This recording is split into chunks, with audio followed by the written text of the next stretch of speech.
அஸ்ஸலாமு அலைக்கும் ஃப்ரெண்ட்ஸ். இன்றைக்கி வந்து நெத்திலி கருவாட்டில் பிரியாணி எப்படி பண்ணுறது பார்க்க போகிறோம். அரிசி எடுத்து நல்லா களைஞ்சி வச்சுருங்க. ஒரு கப் அரிசி களைஞ்சி நல்லா ஊற வச்சுக்கிறோங்க. அப்புறம் நெத்திலி கருவாடு 200 கிராம் எடுத்து அதையும் நல்லா கழுவி ஊற வச்சு நல்லா எடுத்து வச்சுக்கிறோங்க. அப்புறம் வந்துக்கிட்டு வெங்காயம் 100 கிராமு, 150 கிராம் வெங்காயம், தக்காளி 100 கிராமு, பச்சை மிளகாய் 25 கிராமு, அப்புறம் பிரியாணி தழை, கல்பாசி, பட்டை, கிராம்பு, ஏலக்காய் எடுத்துக்கிறோங்க. அதுக்கப்புறம் மிளகாப்பொடி 10 கிராமு, மஞ்சப்பொடி 2 கிராமு, கரம் மசாலாவும் அப்புறம் ஜாதிக்காய் பொடி எடுத்துக்கிறோங்க. அப்புறம் மல்லி புதினா 50 கிராம் கட் பண்ணி வச்சுருங்க. அப்புறம் பீன்ஸு அது ஒரு 100 கிராம் கட் பண்ணி வச்சுக்கிறோங்க. அப்புறம் சட்டி வச்சுட்டு தேங்காய் எண்ணெய் ஒரு 150 கிராம் ஊற்றிக்கிறோங்க தாளிக்கிறதுக்கு. அதுக்கப்புறம் பட்டை, கிராம்பு, ஏலக்காயை போட்டுக்கிறோங்க. அதுதானதுக்கப்புறம் அப்புறம் பச்சை மிளகாய் எடுத்து போடுங்க. வதங்கினதுக்கப்புறம் இது வெங்காயம் நல்லா ப்ரௌனாக வதங்கணும். அது வரையும் நல்லா வதக்கி வச்சுக்கோங்க.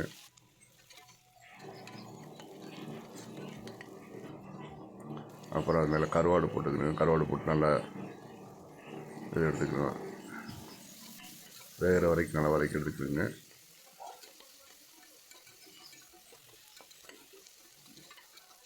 அதோடைய வாசனை நல்லா ஸ்மெல் நல்லா வரும். அது வரைக்கும் நல்லா வதக்கிடுங்க. அதுக்கப்புறம் தக்காளி நல்லா வதங்கணும். தக்காளி வதங்கிட்டு அப்படி ஜிஞ்சர் கார்லிக் பேஸ்ட்டு அதில் போட்டுக்கிறோங்க. அதில் காட்டலைண்ணா பார்த்துக்குறேங்க. அப்புறம் வந்து அது பொடி ஐட்டங்களை மேலே போட்டுக்கிறோங்க. அதுக்கப்புறம் தயிர்,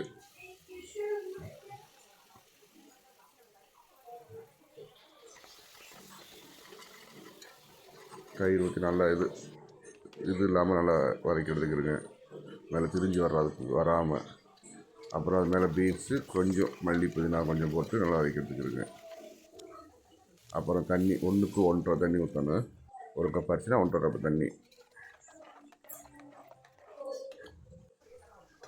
நல்லா தண்ணி கொதிச்சதுக்கப்புறம் அதில் அரிசியை நல்லா அரிசி போட்டுக்குங்க.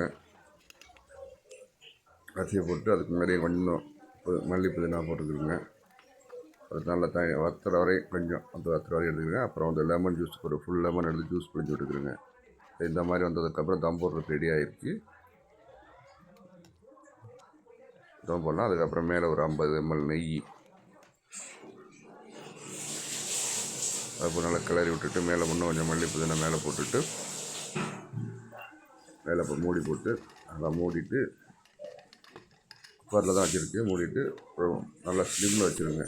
ஸ்லிம்மில் வச்சுட்டு விசில் போட்டு விட்டுருங்க. விசில் வரணும் தேவையில்லை. கரெக்டாக ஒரு 15 to 20 நிமிஷம் இருந்தாலே தம் ரெடி ஆகிரும். உங்களுக்கு இந்த மாதிரி பிரியாணி போல பார்த்தா நல்லாயிருக்கும். நல்லா வாசனையாக இருக்கும். ட்ரை பண்ணி பாருங்கள்.